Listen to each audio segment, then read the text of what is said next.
to be real. Then I started off with random gibberish. Sometimes, you just gotta sigh it out. Get in the zone. You gotta get in the auto zone.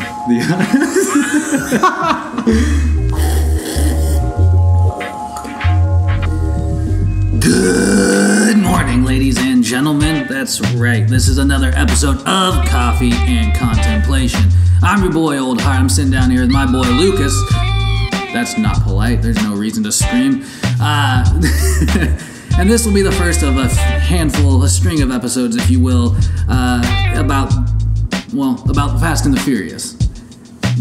Not like anybody in particular, just like the movie franchise, the Fast and the Furious. I don't know anybody I would describe as Fast and Furious. Perhaps like Fast or Furious, but not. I mean, Paul Walker went out in a blaze of glory. I guess that's true. He was both Fast and Furious in all the wrong ways. In all the wrong reasons, too. For all the wrong reasons.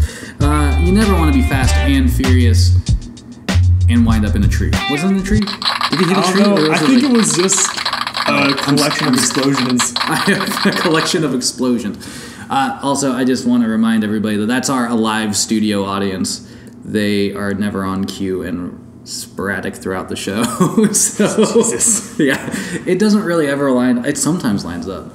That must be the most satisfying moment of recording this. Yeah, is getting tripped up in the middle of something you're saying by a random laugh. I honestly thought that was just the collection of explosions I'd already referenced. Fair. So like I said, we're actually talking about the Fast and the Furious movies. We just got through watching, and I say got through because it is kind of a feat. We watched the first one in Too Fast, Too Furious, which is probably... So I think first off we should throw out there our history with the franchise. Oh man. See what the deal is. So, yeah, okay. Our personal relationship with the Fast and Furious. For me personally, I remember when the first movie came out, and it tried so hard to get people in the car culture, and it took itself so seriously. Which is something that you can tell when watching it. Exactly. I don't know. They tried to make Vin Diesel into a serious action character in that movie, when really it was all just kind of about family. They didn't really start pushing that though until a lot later. Well, yeah, they planted the seeds in that movie, which was weird. So personally, when did you discover the franchise? I discovered the franchise when Fast 5 was coming out. Okay. And I was in middle school, I think. Yeah. And I watched it and I was like, I think cars are cool. And I watched that movie and I was immediately like, this is my dream. This is the life I want to live. I was inspired by these characters. I related to them, and then as I grew into an adult, I became aware of how ultimately shitty these movies are. In the best way. In the best way. Absolutely. There's Batman versus Superman. Mm-hmm. Thinks it's smart and also wants to be a dumb comic book movie. Fair enough. And there's smart movies like The Godfather that are great because they're smart. Yeah. And there's dumb movies that are great because they're dumb. Oh. And I feel like that's Fast and Furious. Absolutely. The Fast and the Furious movies are going to go, they will go the way of, Arnold Schwarzenegger movies. Absolutely. You know what I mean? And they eventually do. Nobody's watching Conan the Barbarian right now and being like, this is a masterpiece. Yeah. They're watching it and laughing at, I think the only one that ever will have a chance so far is the fifth one. Oh, yeah. Well, I mean, and we'll get there. Fast and the Furious, yeah, we'll get there. Like I said, this is going to be an episodic series. We're going to start doing, each movie. The first and the second one just go together too well. Too well because they perfectly describe the series. They perfectly showcase how the series is going to go. It's going to continue to try and take itself seriously, but slowly drift into this wild, more comedic element. And I think you described it perfectly in the sense that the writers probably acknowledged how obnoxious it was before the actors and the directors did. Yeah, absolutely. The directors, because the directing actually gets better. We were just talking about the directing gets way better as the series gets on. I was saying while we were watching the second one, some of the shots in the second one, it's all zooming in on people's faces. Oh yeah, and I'm a firm believer that most shitty movies will use way too many Dutch angles. Yeah. And for those that don't know what a Dutch angle is, it's just a tilted camera shot. There's a ton of them in these first two movies. It's so true. And also, when they're racing, they at some points hit the NOS and then fly through time and space. Oh my god. They like instantly time warp. And then it goes to the speedometer and they're going like 80 miles an hour. Yeah. Yeah, I've gone faster in a Subaru. Yeah, I've gone faster in a fucking minivan. That's what I mean. Like, it's just ridiculous. But like, yeah, you're right. Like they punch us like, and then they start like everything starts blurring by them. Like it's like fucking Star Trek or something. So let's talk the first movie. Yeah, the first movie. It picks up like it starts with Vin Diesel and his crew robbing a truck. Robbing a truck of probably what we find out is like is a bunch of VCRs and like DVD TV players. Like oh shit, shoutouts. Shoutouts go to shoutouts to Yellow Teeth, Uncaged, Mooner 6, Harrison Hannon, Stray Dog. Shout out to Phil Collins, shout out to Jamie Buchanan, shout out to Sticky Rick, shout out to Casserole, shout out to anybody listening. If you're not listening, well then you don't get a shout out. If this blows up, then you're gonna have a problem with the shout out section. There will be. It'll have to be expanded. But then you run into the issue of using too much of the Jurassic Park theme song. But that's a whole different issue. You have a whole other video. But okay, so like you start the first Fast and the Furious. You start out with them robbing trucks to make money to buy their parts and whatnot. And Brian O'Connor comes into the picture as like a rookie undercover cop.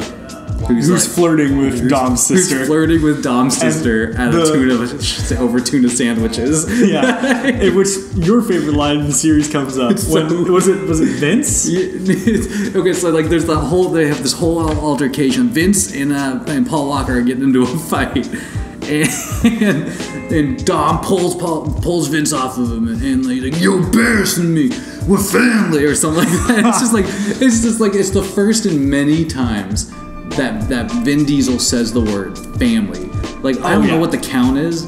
I feel but it's got to be a high number. If you don't know what Vin Diesel has said in a given line, if you throw family into that line, there's like a 50-50 shot, if not like a 70-30 shot there. It'll be something in family. Yeah. You got him, family. Mia. Also, Michelle Rodriguez is doing exactly what you'd expect in the first movie. She's being her tough girl character that she is in every film. Michelle Rodriguez doesn't break that character. But it's great. And you know that she knows it. Yeah. Well, she owns that role. Okay. So they're robbing. Okay, we got them robbing trucks to hustle for parts. Paul Walker gets an undercover. He's undercover trying to infiltrate the the gangs, and he goes like it starts with a street race, right? And so it's like Paul Walker, Ja Rule, right? Yeah, Ja Rule. Before Monica. That's right. This is before Ja Rule did the whole Fire Festival thing, and then there's like a Hispanic guy. I have no idea what the actor's name is. It's all like you're getting together all the different like crime families, basically. All the different like ethnicities that are associated with some kind of crime in LA. Except for until a little later on, the Asian family comes into play. He's in it. He's in the street race. Oh, that's right. He's playing PlayStation in his car.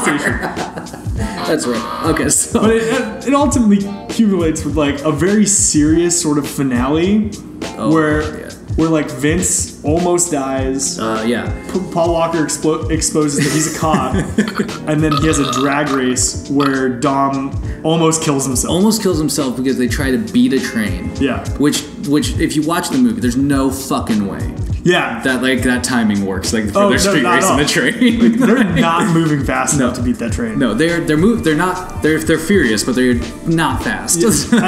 I love after they cross it, there's a moment of respect between Paul Walker and Vin Diesel where they're looking at each other, and then you see it happen, and you're like, pay attention to the fucking road. You have time.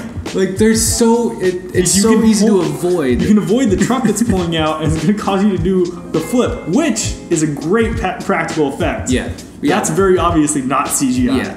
Which they have a huge problem with in Too Fast and Too Furious. Yeah, getting into that one. They immediately transition into using too much CGI, having too many neon lights. I mean, more neon lights. There were some. The technology advanced. And they move it from California to fucking Miami, which makes it all the more just like wild anyway. Yeah. And they introduce some very iconic characters. Two of the best characters in the entire franchise. Asian girl and dude that pops up in Cuba later. And that movie also starts out with a street race. A street race that this time Paul Walker actually wins. Yeah, by jumping. A Toyota Supra. And so then the girl jumps over the bridge and lands and screams, "Smack that ass!" That's such a great line.